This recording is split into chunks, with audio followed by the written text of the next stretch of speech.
Hey, good morning, good evening, everyone. Today we are going to discuss about Canvas Power App, question and answer. I will start with question followed by the answer. Let's get started. What is a Canvas app? A Canvas app is a type of Power App that allows user to design an app interface by dragging and dropping the components like a UI components and giving them a complete control over app layout and functionality. Question: what are the main components of the Canvas app? Screens, control, data sources, and formulas are the main components of the Canvas app. How do you create a Canvas app? You can create Canvas app from scratch, from template, or from the data. This is done through PowerApps Studio Maker. It's a browser based. Okay. Next question: what is PowerApps Studio? PowerApps Studio is the web-based tool for creating and managing Power Apps, providing a visual interface to design apps. Next question: what are the primary data sources for Power Apps? Answer: SharePoint, Microsoft Dataverse, SQL Server, OneDrive, Excel, Dynamics 365, custom APIs, connectors. There are, you can use the connectors to connect to different data sources in this Power App. Next question: how do you add data source to a Canvas app? In PowerApps Studio, go to the Data tab and select Add Data and then choose appropriate data source. Next question: what are the formulas in PowerApps? Answer: formulas in PowerApp are expressions that perform actions or calculations. They are similar to Excel formulas. Next question: what are the connectors in PowerApps? Answer: connectors in PowerApps enable apps to connect to data sources and services. There are standard connectors and premium connectors. Next question: what is delegation in Power Apps? A delegation refers to the ability to offload data processing to the data source rather than retrieving all data into the app for processing. Delegation is the way of offloading the computer, offloading the processing. Why is delegation important in Power Apps? Answer: delegation is important for performance and scalability, allowing large data sets to be efficiently managed and queried directly from the data source. Next question: what are common delegation issues? Answer: delegation issues arise when a formula or function is not fully supported by the data source, leading to incomplete data processing. Next question: how can you manage delegation warnings? Answer: use delegatable functions and operators and refer to the Power Apps delegation documentation to understand what is supported by your data source. Next question: what is the onStart property? onStart property. Answer: the onStart property defines the actions that occur when an app starts. It is typically used to initialize the variables and load data. Next question: what is the difference between a gallery and data table?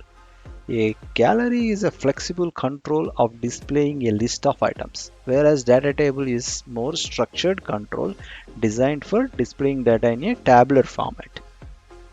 Whereas tabular format equal to data table, gallery is a flexible control. Next question: how do you filter data in Canvas app? Answer: use the filter function along with delegable queries to filter data based on the specific criteria. Next question: what are the collections in Power App? Collections are in-memory data tables that can be used to store temporary data within the Power Apps. It's like a in-memory data space. Next question: how do you create and manage collections?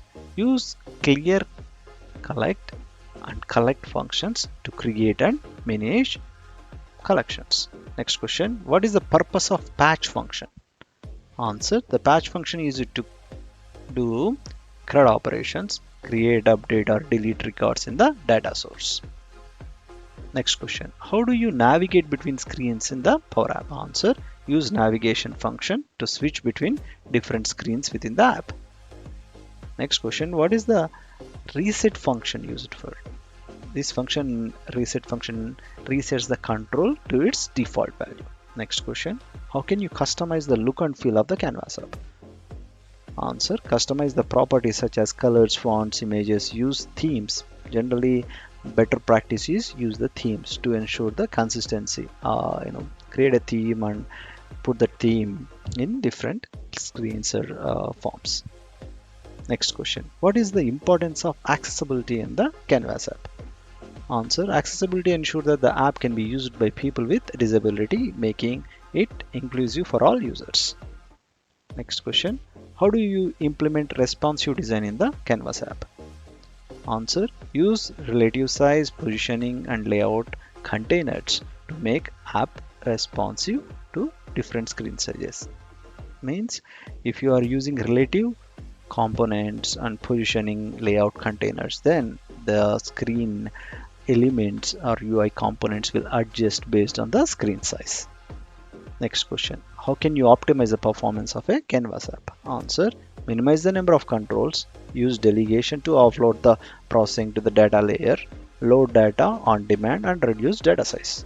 Next question, what is the difference between load data and save data functions?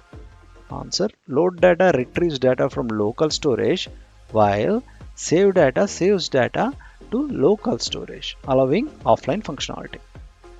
Next question, how do you handle errors in Canvas app? Use if error function to catch and handle errors gracefully. Next, what is a variable in PowerApps and what types are there? There are broadly three types: global variables, context variables, and collections. We discussed about collections, which are nothing but in memory, and context variables set with the update context function, global variable set with the set function. Okay, global variable set function, context variable with update context, collections are in memory. We use collect and clear collect functions. Next question, how do you debug a Canvas app? Use tools like app checker, monitor, formula debugging features within the PowerApps Studio. Next question, how can you integrate Power Automate with PowerApps? Create and trigger flows from within the Canvas app to automate processes and integrate with other services. Next question, what are the custom connectors? A custom connector allows you to connect to third-party services, APIs, and not available through standard connectors. Next question, how do you create a custom connector? Answer, use PowerApps custom connector interface to import from an open API definition. Next question, what is a Microsoft Dataverse? Dataverse is a scalable data service that app platform integrated into PowerApps for storing and managing data. So to put it differently, Dataverse is a predefined Power App database. Like SQL Server is a independent database, Dataverse is a Power App database that is from Microsoft. Next question, how do you connect a Canvas app to a Dataverse? Answer, add Dataverse as a data source in PowerApps Studio and use tables and columns to manage it. Next question, what are some of the best practices for naming conventions in PowerApps? A clear, consistent naming convention for screens, control variables, collections to improve the readability. Next question, how can you ensure the security of the Canvas app? Answer, implement RBAC, role-based security, and make sure that data loss prevention DLP policies are in place and ensure the data is accessible securely through the connectors. Preferably HTTPS, SSL kind of a scenario. Okay. Next question, what is the importance of version control in PowerApps? Version control helps track changes, manage updates, and rollbacks to the previous version. If you are working in a team environment, I'm sure a lot of this development happens in a team. If there are multiple developers, really this is helpful if you are using the version control. Next question, how do you share Canvas app with users? Share the app through the PowerApps by specifying the user permissions and ensuring they have access to the required data sources. Next question, how do you publish and update a Canvas app?